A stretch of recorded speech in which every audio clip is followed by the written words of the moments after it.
quiero darle la bienvenida ahora a Walter Mejía. Él es vocero de la Misión de Observación Electoral de la Regional Cartagena. Walter Mejía, ¿cómo estás? Buenos días, bienvenido una vez más a este, digamos, espacio o este certamen electoral que nuevamente lo convoca y que también a ustedes los hace protagonistas por el buen trabajo que hacen en términos de la transparencia de todo este certamen electoral. ¿Cómo estás? Buenos días, Jair. Gracias por la invitación. Gracias a ti por estar con nosotros. Bueno, lo primero, grosso modo, Walter, lo que hasta ahora han observado como misión de esta campaña electoral con miras al 29 de octubre. Bueno, en general, Cartagena venía de un proceso, digamos, preelectoral bastante complejo, donde hubo una fuerte movida proselitista alrededor de lo que fue los procesos de recolección de firmas. En su momento alertamos sobre digamos, todo el efecto propagandístico que esto traía, que no debía ser sino exclusivamente para el proceso de recolección de firmas. Y esa misma dinámica ha venido trayéndose para efectos de lo que es la campaña electoral, ya una vez se inscribieron los candidatos y candidatas.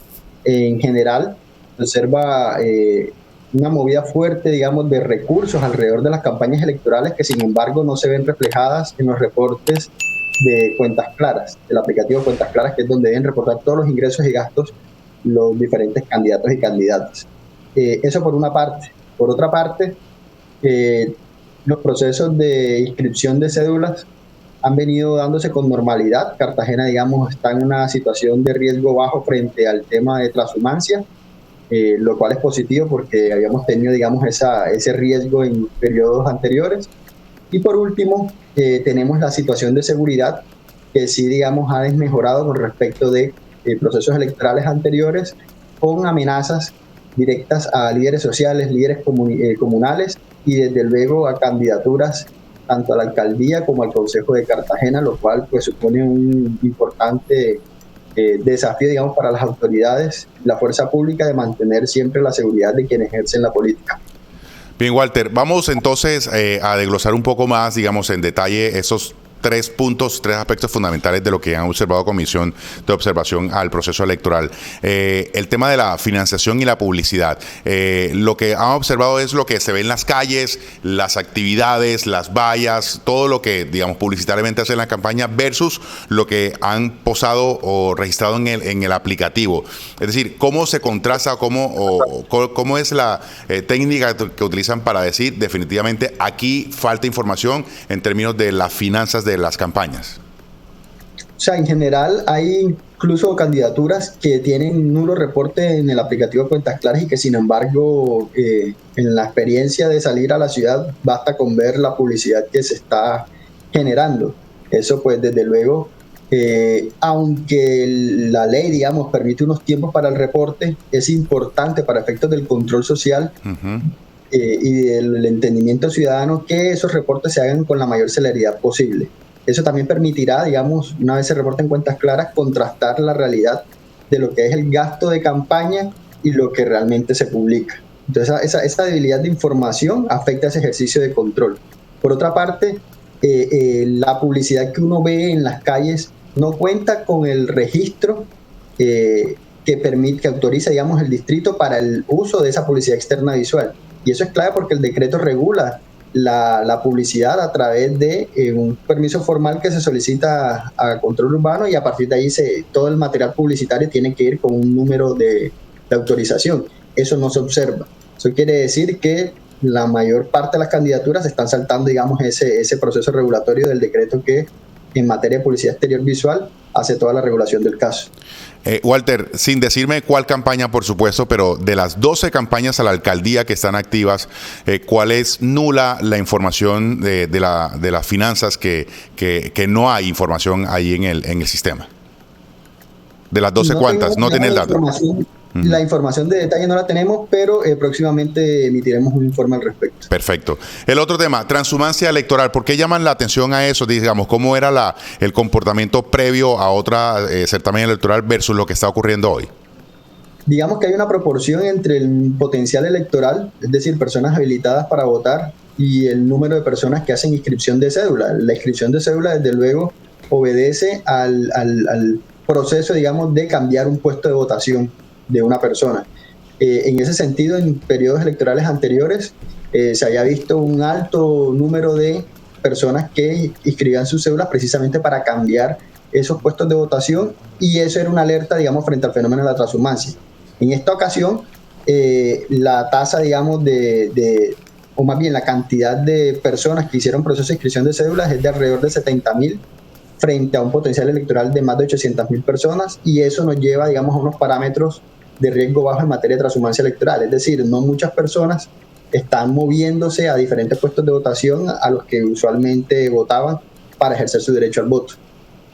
Walter, buenos días. Vamos a pasarnos al tema de seguridad, y queremos saber cómo se encuentra Cartagena y Bolívar en términos de seguridad. ¿Cómo está preparada el departamento y desde la MOE y todos los organismos de control para que se dé unos comicios con mucha responsabilidad y que sobre todo garantizando la seguridad de los sufragantes?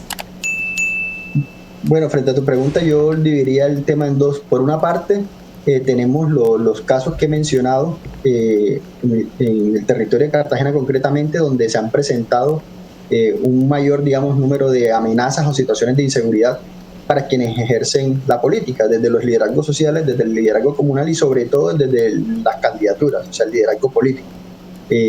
Eso aunado a que en el territorio hay presencia de grupos armados ilegales, y eso pues complejiza todo el asunto de seguridad. Sin embargo, también hay que destacar que la fuerza pública y los entes de control han estado muy al tanto de esos escenarios de riesgo. Desde los comités de seguimiento electoral se han tomado medidas precisamente para proteger la vida y el ejercicio del derecho a ejercer política de estas candidaturas, y en esa medida, digamos, no hemos tenido situaciones de atentados como tal, salvo la situación que se presentó con un actor político que no era del territorio, pero por lo demás, digamos que hay una respuesta efectiva de la institucionalidad pública para proteger a quienes ejercen la política.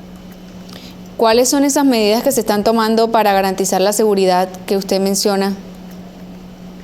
Por ejemplo, una identificación rápida y canales de información activa para estos actores políticos, desde luego protección de la unidad de protección a estas candidaturas, y una serie de medidas de autoprotección que normalmente se refieren a aquellas personas pues, que han tenido estas amenazas, de manera que puedan, desde su autogestión y en acompañamiento con la fuerza pública, mantener sus condiciones de seguridad lo mejor posible. Walter, ustedes como componente de la sociedad civil, que también forma parte de la comisión de lo electoral, en el que se reúnen varias entidades del distrito y autoridades también policiales y militares, ¿cuáles son los llamados que le han hecho a las autoridades frente al el día de los comicios, a los que deben estar atentos y que normalmente es, ya por experiencia, es lo que siempre pasa, ocurre y que se debe tener o se debe fortalecer para ese día? Bueno, hemos venido insistiendo en que la autoridad pública y la fuerza pública tenga suficientes herramientas de conocimiento y sobre todo con respecto al procedimiento de cómo actuar frente a los diferentes delitos electorales y situaciones irregulares que se puedan presentar el día de las elecciones.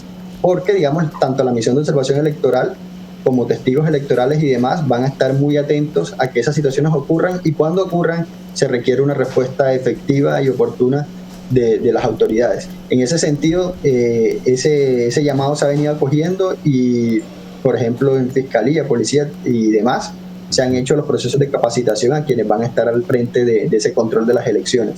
Por otra parte, desde luego, esperamos que la institucionalidad haga un control efectivo de todas las regulaciones que hay en materia de publicidad para el día de las elecciones, y en el caso de la registraduría, siempre hemos venido articulando para que se facilite el proceso de observación electoral, de la misión de observación electoral y de testigos electorales, de manera que puedan haber más ojos dispuestos para vigilar y cuidar la democracia.